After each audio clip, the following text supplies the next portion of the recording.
இந்த நிகழ்ச்சி நடத்தக்கூடிய ஆலோசனை நேரத்திலே நாங்கள் உலமாக்கல் சிஎஸ்ஐ கரூர் மாறை மாவட்ட தலைவர் ஃபாதர் ராஜமாணிக்கம் அவர்களை சந்திக்க சென்றிருந்தோம். அவர்கள் 12 ஃபாதர்கள் இருப்பதாகவும் தங்களுடைய குழுவிலே இருந்து மிகச்சிறந்த சிந்தனையாளர், போற்றப்படக்கூடிய பேச்சாளர் ஃபாதர் பாபு அலெக்சாண்டர் கிறிஸ்டோபர் அவர்களை சிஎஸ்ஐ சர்ச் அனுப்பி வைப்பதாகவும் வாக்குறுதி கொடுத்தார்கள். அந்த நேரத்தில் வக்ஃபை பற்றி விளக்கங்கள் கேட்டாங்க. சில விளக்கங்கள் நாங்கள் சொன்னோம். அப்ப கண்ணியத்திற்குரிய ஃபாதர் அவர்கள் அழகா சொன்னாங்க, கொரோனா நேரத்தில் இறந்த சடலங்களை அடக்கம் செய்வதற்கு எல்லா மதத்திலேயும் சமயத்திலேயும் பயந்த நேரத்தில் உங்க இஸ்லாமிய மன்றங்களுடைய அமைப்புகளுடைய இளைஞர்களும் தொண்டர்களும் களத்தில் இறங்கி உணவு வழங்கினார்கள், மருத்துவ சேவை செய்தார்கள், ஆம்புலன்ஸ் ஓட்டினார்கள், ஆஸ்பத்திரிக்கு அழைத்து சென்றார்கள்.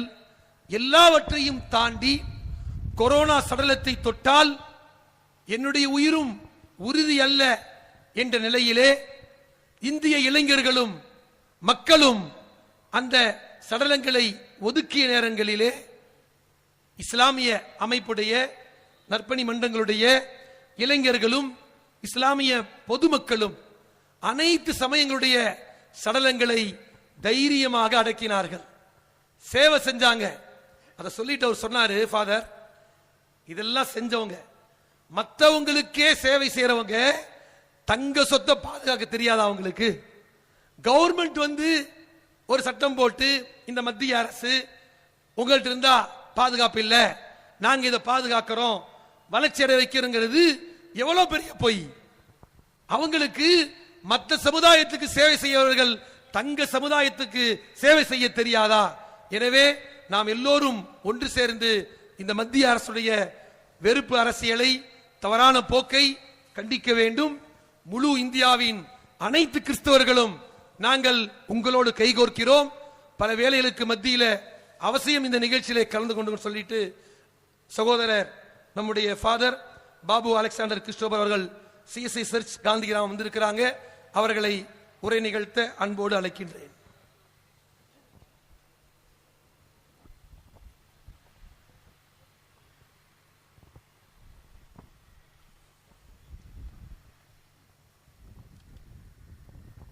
வரலாற்று சிறப்புமிகு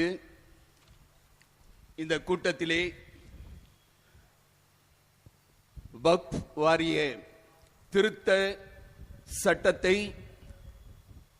எதிர்ப்பது மட்டுமல்ல, ஒன்றிய அரசு அதை மறுபடியும் திரும்ப பெற வேண்டும் என்று சட்டமன்றத்திலே நமக்காக ஒரு பெரிய ஒரு ஒருங்கிணைந்த ஒருமனதான தீர்மானத்தை எடுத்த தமிழக முதல்வருக்கு நான் முதலில் நன்றி சொல்லுகிறேன்.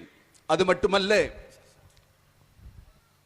இந்த அழகான வரலாற்று சிறப்புமிகு மேடையை அமைத்து தந்த இஸ்லாமிய பெரியவர்களுக்கும், இதில் தன்னார்வலராக இயங்கி இந்த கூட்டத்தை சிறப்பாக நடத்தி கொண்டிருக்கிற இஸ்லாமிய இளைஞர்களுக்கும் இறைவன் பெரியவர், அவருடைய நாமத்திலே நான் வாழ்த்துகிறேன்.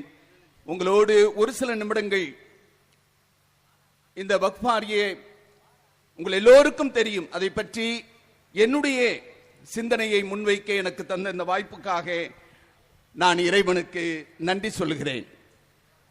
2006 என்று நான் நினைக்கிறேன், என்னுடைய நினைவு சரியாக இருக்குமே ஆனால், ஒரு கவிதை தொகுப்பு ஆகாயத்துக்கு அடுத்த வீடு என்ற ஒரு கவிதை தொகுப்புக்கு சாகித்ய அகாடமி விருது கிடைத்தது. அந்த தொகுப்பிலிருந்து ஒரு கவிதையை உங்களோடு பகிர்ந்து கொள்ள நான் ஆசைப்படுகிறேன். இடிந்து கிடக்கின்றன மசூதிகள், இடிபாடுகளுக்கிடையே எட்டி பார்க்கிறான் இறைவன். காயப்பட்டு கிடக்கின்றன கோயில்கள், காதுகளை பொத்தியபடி கண் திறந்து பார்க்கிறான் கடவுள். எரிந்து கிடக்கின்றன தேவாலயங்கள், சாம்பல் குவியலில் மெல்ல அசைகிறது கர்த்தரின் தலை.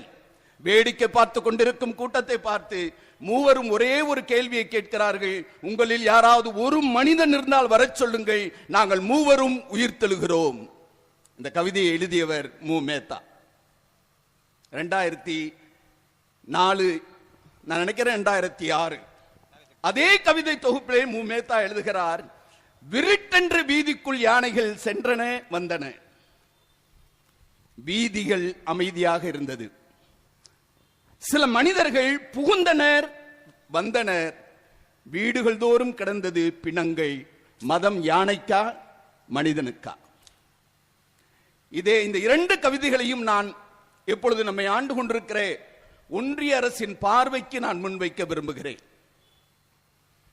இந்த இரண்டு கவிதைகளும் எப்பொழுதுமே நான் செல்லும் இடங்களில் எல்லாம் சொல்வதுண்டு. இடிபாடுக்கிடையே எட்டி பார்க்கிறான் இறைவன். அப்துல் ரஹ்மான் ரொம்ப அருமையாக சொல்வார். எனக்கு பிடித்த ஒரு பெரிய என்னுடைய ஆத்மார்த்த ஒரு கவிஞர். அல்லாஹ் அல்லாஹ் நீ இல்லாத இடமில்லை, நான் இல்லாத இடமும் உண்டு, அதையும் இடிக்கிறார்களே என்று அவர் சொன்னார். கோவை செம்மொழி மாநாட்டிலே ஒரு கூட்டத்திலே தலைமை தாங்கும் பொழுது அவருடைய தலைமையின் கீழ் நடந்த கூட்டத்திலே இதை சொன்னார். ஏன் இடிக்கிறீர்கள் என்று கேட்டேன். மறுபடியும் கட்டுவதற்காக இடிக்கிறோம் என்று சொல்கிறார்கள். இப்பொழுது இந்த வக்ஃப் வாரிய சட்டம் ரொம்ப ரொம்ப முக்கியமானது.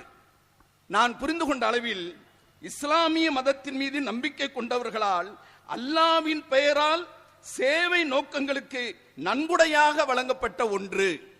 இதுதான் வக்ஃபுக்கு.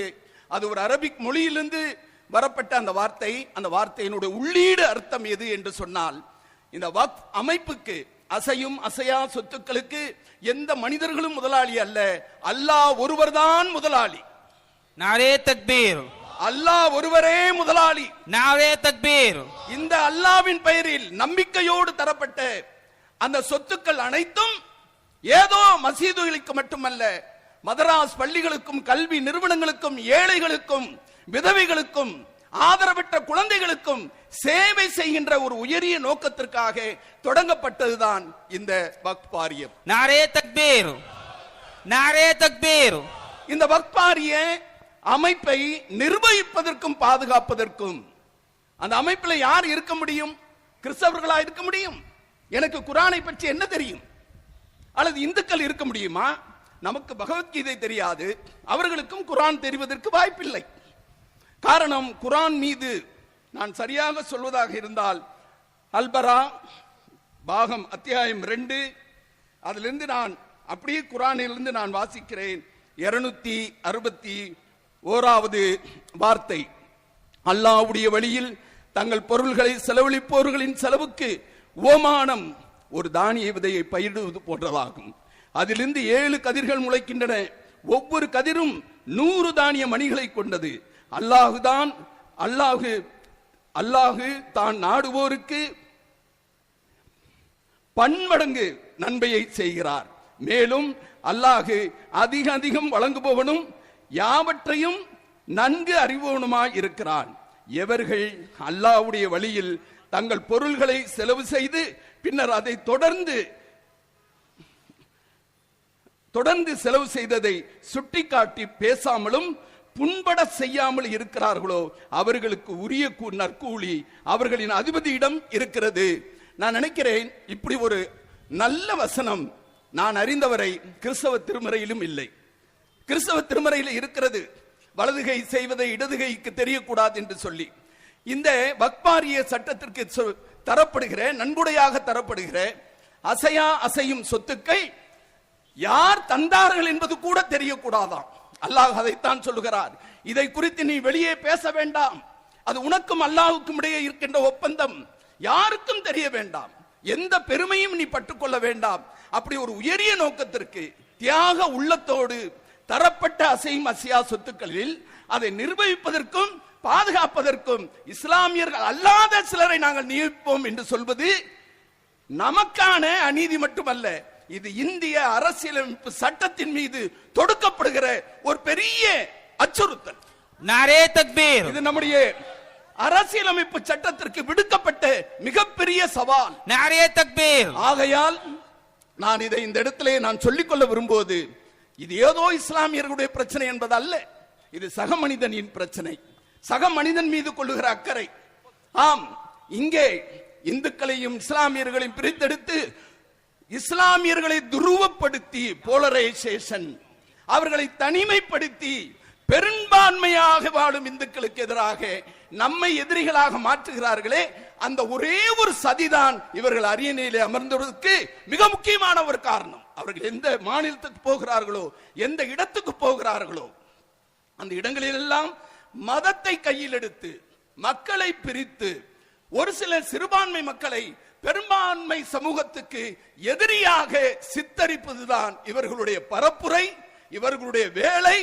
ஆகையால் இந்த வக்ஃப் வாரிய திருத்த சட்டம் ஏதோ நாம் புறக்கணிப்பது மட்டுமல்ல, ஒன்றிய அரசு இதை திரும்ப பெறுமறை நம்முடைய போராட்டம் தொடர வேண்டும், தொடர வேண்டும், தொடர வேண்டும். नारे तकबीर. இது இஸ்லாம் என்ற மதத்தை கடந்து, கிறிஸ்தவம் என்ற மதத்தை கடந்து, இந்து மதம் என்ற மதத்தை கடந்து மனிதநேயம், மனிதாபிமானம் அது இருக்கின்ற ஒவ்வொரு இதயமும், ஒவ்வொரு மனிதனும் இந்த போராட்டத்திலே கலந்து கொள்ள வேண்டும் என்பதுதான் என்னுடைய ஆசை. ஆகையால் ஒன்றிய அரசு இதை திரும்ப பெற வேண்டும். நான் வருத்தத்தோடு சொல்லுகிறேன், இவ்வளவு பெரிய கூட்டத்திலே எங்களை குறித்து விமர்சனம் செய்யக்கூடாது. ஆலயத்திலே ஒரு ஃபேன் போடுவார்கள், 3 விசிறிகளிலும் அந்த குடும்பத்தின் 3 பேர் இருக்கும். ஆனா வக்ஃப் வாரிய சட்டத்தில் அதில் இடமே இல்லை. யார் தந்தார்கள் என்பது யாருக்கும் தெரியக்கூடாது. முழுமையாக नारे तकबीर. அது மனிதகுல சேவைக்காக தரப்பட்டது. नारे तकबीर. எந்த விளம்பரத்தையும் நாடாதே. அதைத்தான் நான் குர்ஆனிலிருந்து உங்களுக்கு நான் வாசித்தேன். ஆகையால் நான் முழுமனதோடு சொல்கிறேன், இது ஏதோ கிறிஸ்தவர்கள் எல்லோருக்கான உரிமை. இது அரசியலமைப்பு சட்டத்திற்கு தொடுக்கப்பட்ட மிகப்பெரிய அநீதி. இது இஸ்லாமியர்களுக்கான மிகப்பெரிய அநீதி. இதை திரும்ப பெற வேண்டும். நாம் தொடர்ந்து போராட வேண்டும்.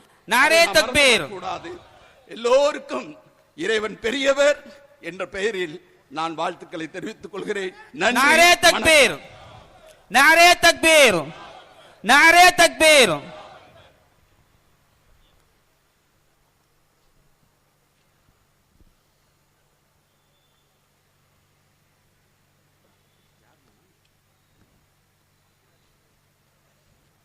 கண்ணியத்திற்குரிய